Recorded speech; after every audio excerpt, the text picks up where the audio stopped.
Majority of my life, I felt neglected, abandoned, like a disappointment, as if I wasn't good enough, as if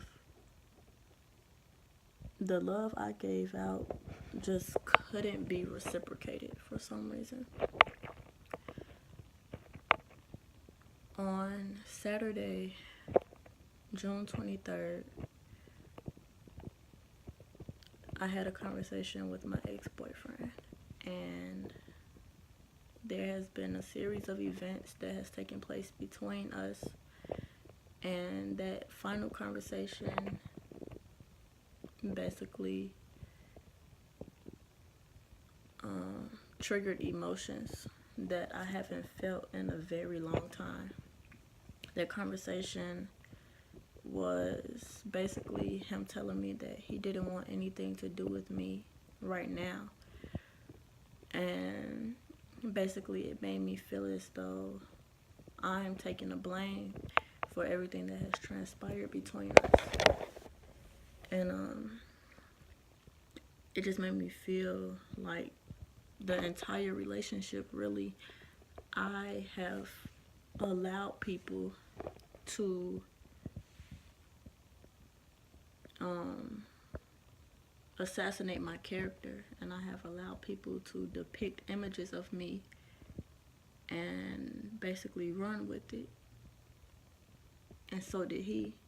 He knew that I wasn't a people's person, and he knew that I was goofy and that I liked to dance, and he knew that I wanted to go on picnics and I wanted to do all of this stuff. But when he got around his friends and his family, it was like I was invisible. So because I was invisible and he wasn't showing me any attention, it came off as if I was stuck up, or I had an attitude, or I didn't want to be around. And he allowed his people to believe that about me. And that hurts because, like I said, I've always felt overlooked. I've always felt unimportant. I've always felt all these emotions majority of my life, from family and from friends. And it was just like, when I had finally got into this relationship, I just felt like I was finally being saved. Like, I felt like everything between him and I was perfect at the beginning, and everything was, how it was supposed to be, and it just felt so right and so natural. And then all of a sudden it was like a switch in his behavior, and everything became about him, and everything became about his friends, and everything was just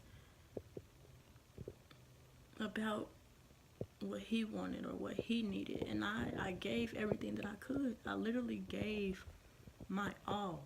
Everything that I possibly could do for him, I have done. And it's just like, all Kiara wanted was to spend time and to, just be happy. But it was like, anytime I asked for those things, it was as if I was bothering him, or as if I was asking too much. But he always managed to do everything else. He always managed to make time for his friends and, everybody but Kiara. And I just felt like,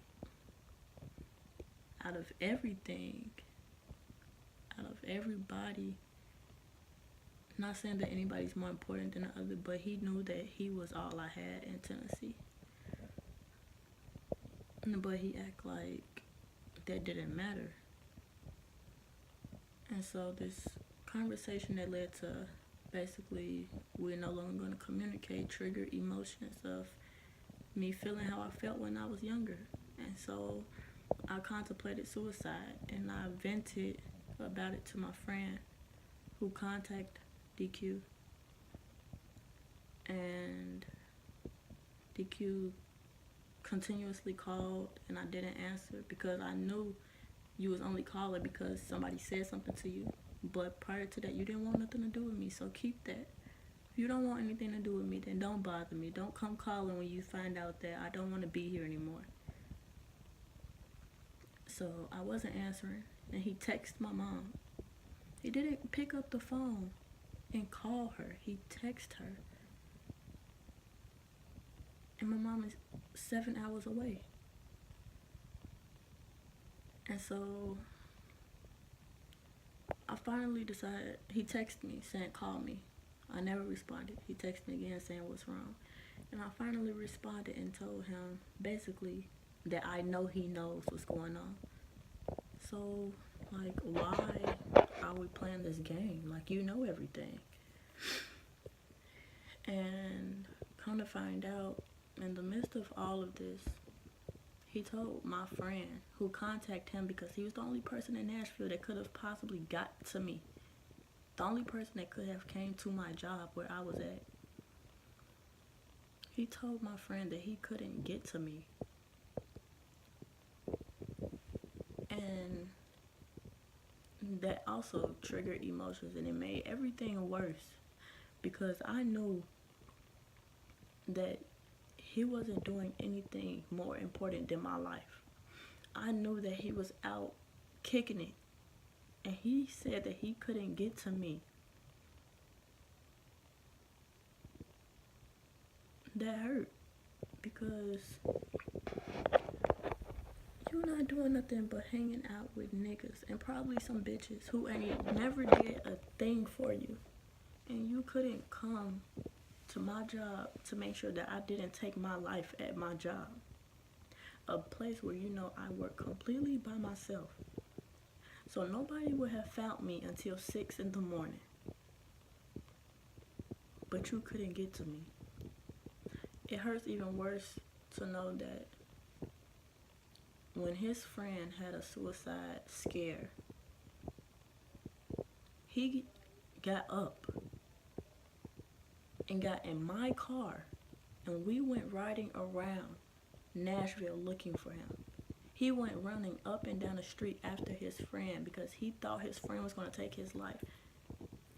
But when it was me, the person that he was so-called in love with, I didn't get that same energy. I didn't get that same love. I didn't get anything other than I can't make it, and I took the necessary precautions by contacting your mom, who is 7 hours away. What the fuck could she have done for me being 7 hours away? Nothing. When all he had to do was come to my job, talk to me or listen to me or hug me, he could have done anything. But at that moment, on that day, I was no longer important to DQ.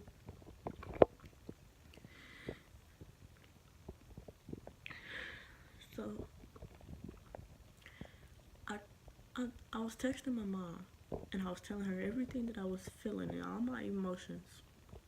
And I was on FaceTime with my friend, and I was watching YouTube, and I was calming down because I was finally talking to my mom, somebody that I knew would actually listen. I was talking to her, and at 2 in the morning, I hear somebody pull at my job's front door. I look up, and I see it's the police. I let them in, and they said my name. They said my name right away. And I knew at that moment, somebody had called the police on me. And I didn't hesitate. I didn't question who did it, because I knew that the person who called the police on me was the person who didn't care enough to come check on me.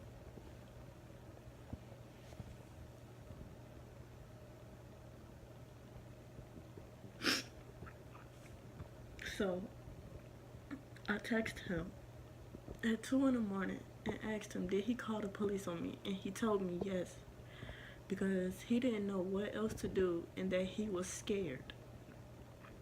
And I told him all he had to do was come. And then now I have to leave my job and get in the back of a police car. And he said, what would me coming have changed? For some reason, he could not read between the lines that all I needed was for him to be at my job and to just be in my presence. That was the help that I needed. That's it. I wanted the person that triggered these emotions to sit in my face and listen to what I had to say. But before he ever even knew that, he had already established that he could not get to me because he was out hanging out with his friends and whoever else was around. So I left my job in the back of a police car and went to Mobile Crisis Center facility, whatever it's called, where they had me pee in a cup to see if I was on drugs. They had me take off my shoes and my belt because they were afraid that I would try to hang myself. And they had me talk to a counselor who really didn't give a fuck, who really only cared about whether or not I was staying there or going to a hospital. I stayed at Mobile Crisis facility from 2:30 in the morning to 12 o'clock p.m. Sunday afternoon. At 1 o'clock, I arrived at a hospital where the police felt they had no need to tell me where I was even going.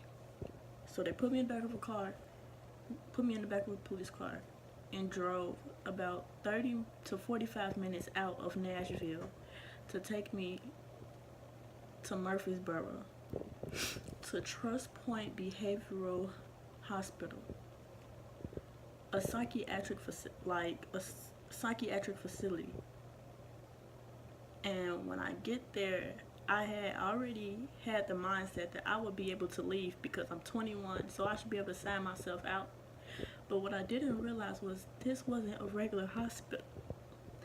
This was a hospital for people who have mental health problems, and they don't have a say-so anymore. They no longer can decide when to walk out.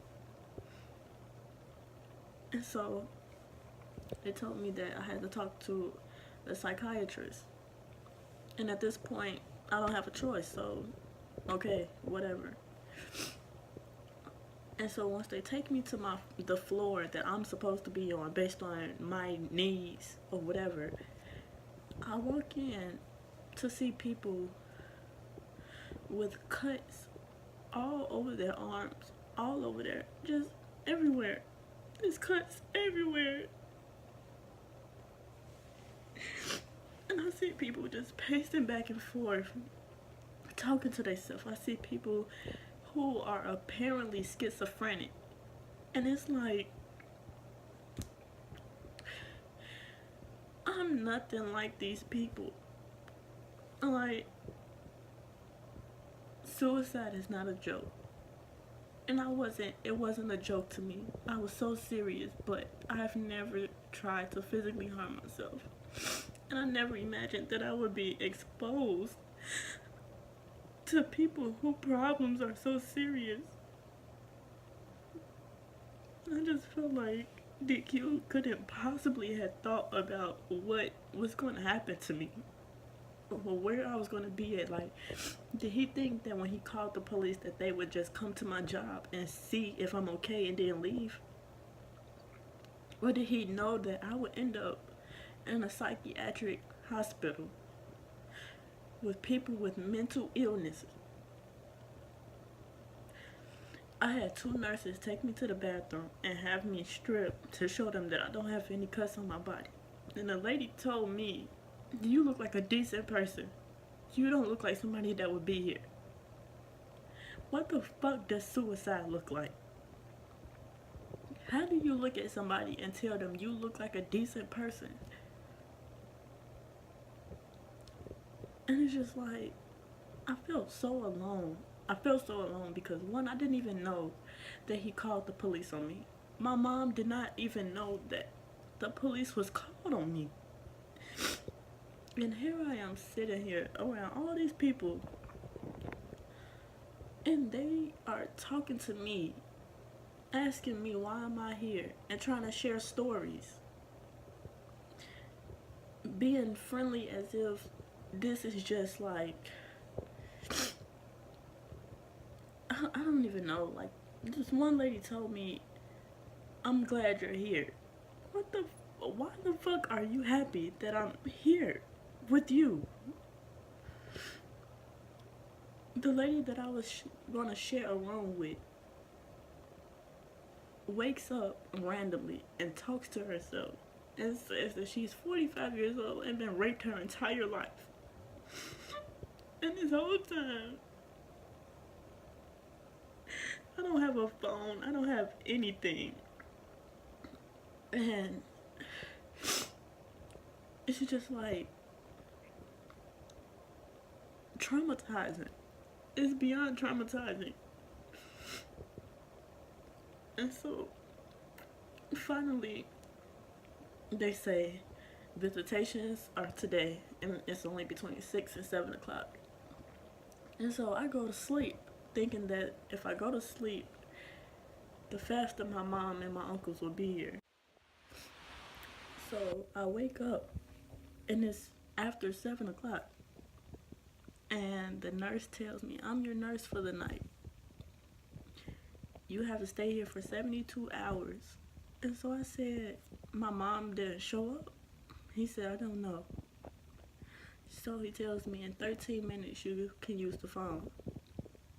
So I called my mom, and the first thing I said, because I felt like she didn't come. So the first thing I said was, what happened? And she told me she was downstairs.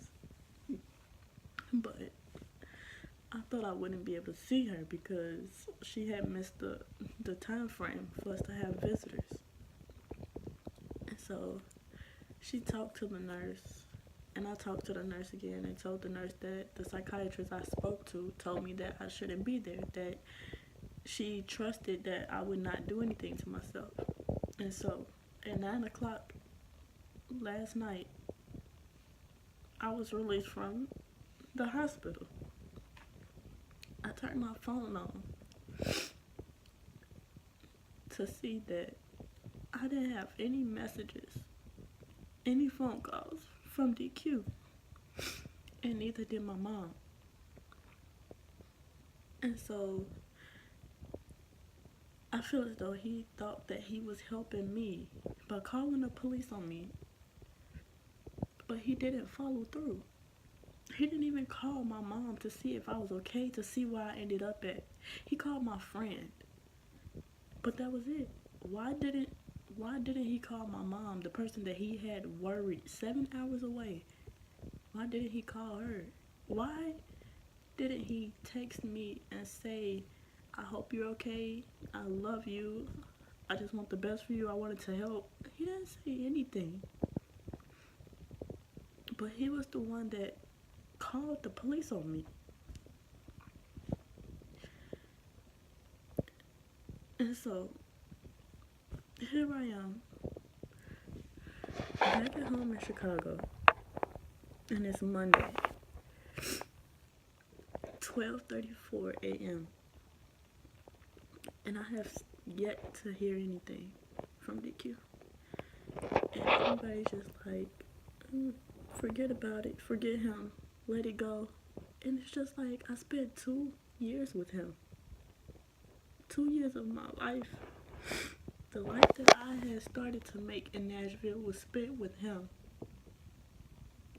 And one of the happiest points of my life was spent with him. And he made me feel safe.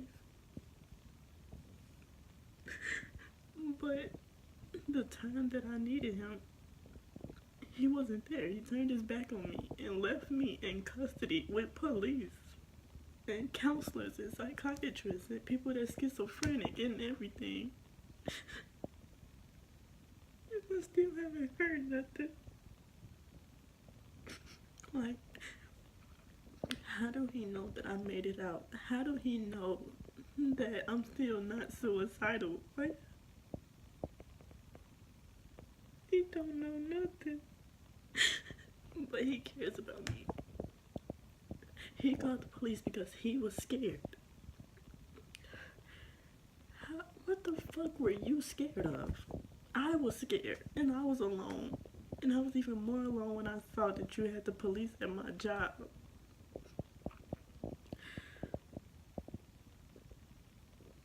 Like,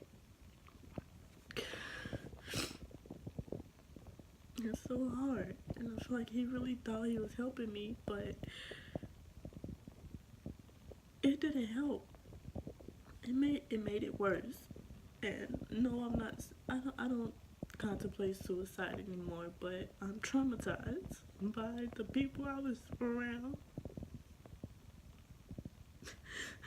and I'm hurt because I can't even get a "Are you okay?" And 2 full days have gone by, and he haven't said nothing. He hasn't asked anything. He hasn't done nothing but went on about his life as if calling the police was the easy way out for him.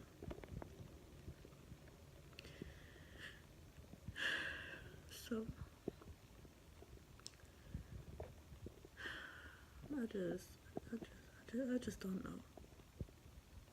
Like, I keep finding myself in moments where I don't want to be bothered. I don't want to answer questions. I don't want to see anybody. I just want to be alone. But at the same time, as much as I know that I shouldn't even give a fuck about him because he didn't give a fuck about me, I still care. And I still question why wasn't I important enough for you to possibly stop me from taking my life. And now I'm here back in Chicago, the place that I originally left from. I'm back here, and I'm not okay. I'm not okay at all. And so the Q is not the blame. I don't blame him. And I forgive him for not being there for me. And I forgive anybody else in my life that has ever made me feel neglected or unimportant or whatever. I forgive everybody. And I forgive myself for feeling like I wasn't worth enough.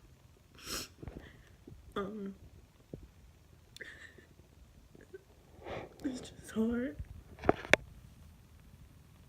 Because people always expect you to have everything together and just not go through anything. And everybody just feel as though because you're young, you don't really experience these things. And it's like, age doesn't mean anything. It doesn't. Age doesn't mean that you can't fall in love. Age doesn't mean that you can't give somebody your all and they don't return a thing. I literally gave everything I had, including my money, to him. And when I wanted to take my life, all he could think to do was to text my mom and call the police on me. And that was it. That was it for him. But he was scared.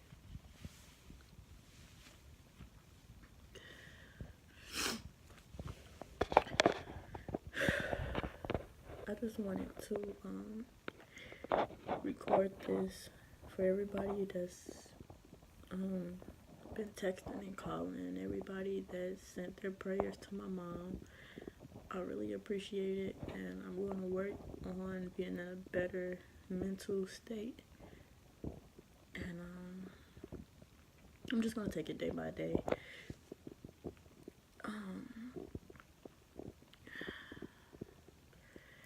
I'm just going to take it day by day. And that's pretty much it. I just wanted everybody to know that suicide is real and that I survived my 13 reasons why. I love everybody, And I'm sorry for people. I'm sorry that I had people worried. Um, but I'm not okay. I'm traumatized. I'm hurt. And